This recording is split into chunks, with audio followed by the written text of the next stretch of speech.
What's up guys, welcome back. I hope you're hungry because today we have meat and potatoes on the menu. I'll be showing you how to make steak and cheese loaded potatoes. But before we do that, please take a quick second to subscribe to the channel. Make sure you hit that bell to enable notifications as well. All right, let's get this party started with 2 large russet potatoes that we need to clean thoroughly because potatoes are always dirty. Rinse them under some cold water, take a couple paper towels and just scrub them until they're nice and clean. There we go.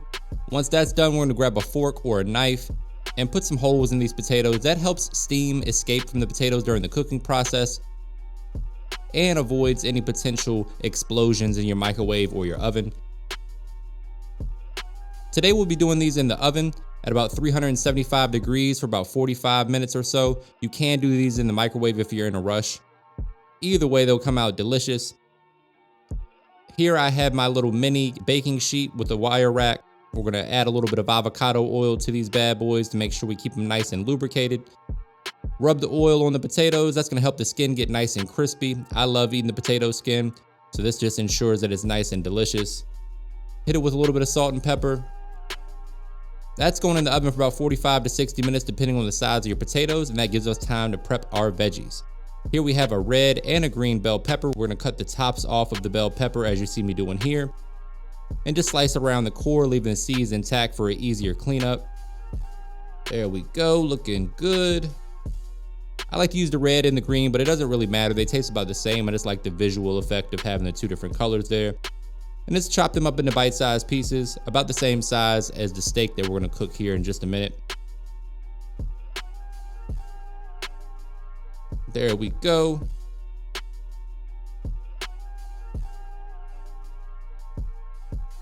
This Dow Strong cleaver is making easy work of these veggies. Once the bell peppers are done, we're gonna set them aside and do the same thing with our onion. Cut them into strips and then cut those right in half. You wanna kind of just give them a nice rough chop like you see me doing right here. And there you have it, folks. All of our veggies are taken care of. Here we're using sirloin steak because it was on sale. A pro tip for this, guys, is to put your steak in the freezer for about 15 to 20 minutes before you start slicing it. Makes it so much easier to slice like you see right here. Nice and thin is what we're going for. You can also buy the frozen stuff from the store. I'm not gonna judge you, but slicing your own steak is a whole lot better. Breaking out the AP seasoning. If you haven't got yours yet, you can grab it via the link in the description box below. I've also included a discount code for you. Season up that steak beautifully. This is a blend of salt, pepper, garlic, and onion powder. For those of you that don't have the AP seasoning, just season it with whatever you like.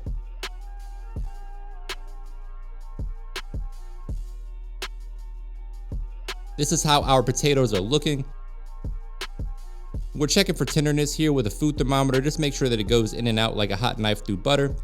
And then I'm gonna add a nice layer of kosher salt here just to make sure the skin is well seasoned. Because again, I love eating the potato skin. There we go. Damn, that's hot. Once we've salted it, we're gonna set those aside, let them cool off just a little bit. Once they're cool enough to be able to touch and not burn yourself like you saw me do a minute ago, we're gonna cut down the middle like so. We're gonna scoop out a little bit of this potato just to give us some room to put the stuffing in there. So pinch it from the ends, push in, and just gonna open up beautifully like so. There we go.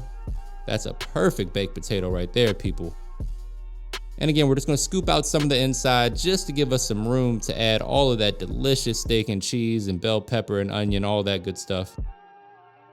There we go, just a couple spoonfuls will do the job. As you can see, they're still piping hot.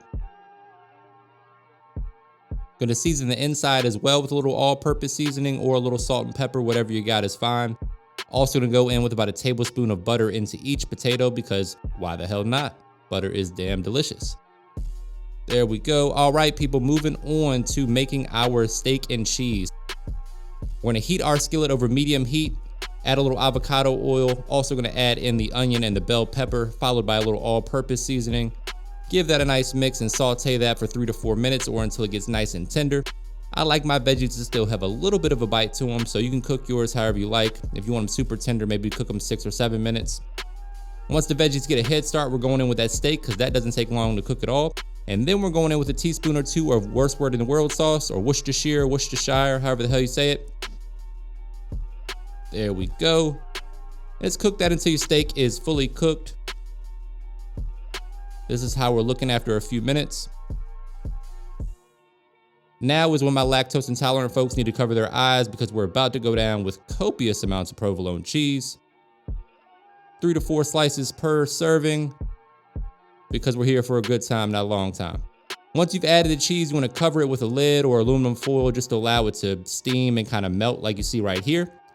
And then, my friends, the potato is about ready to load up, but not before we make our sauce. So we're going down with a half cup of Duke's mayonnaise.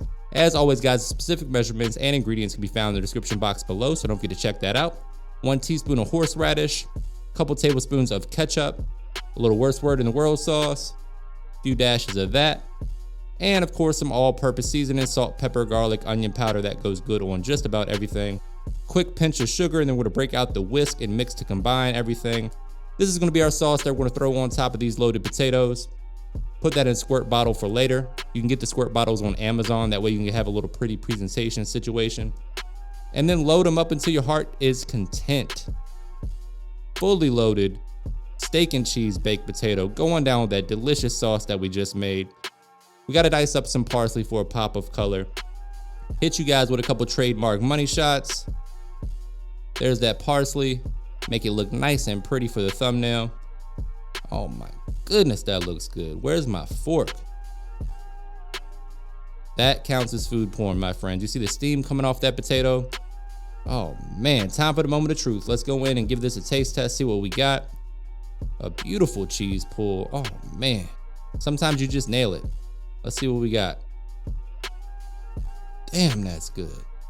This is the one, guys. You got to give this a try. Nice and easy, quick weeknight dinner for you. Don't forget to give me a thumbs up, hit that subscribe button and that bell to enable notifications. And as always, thank you for your support.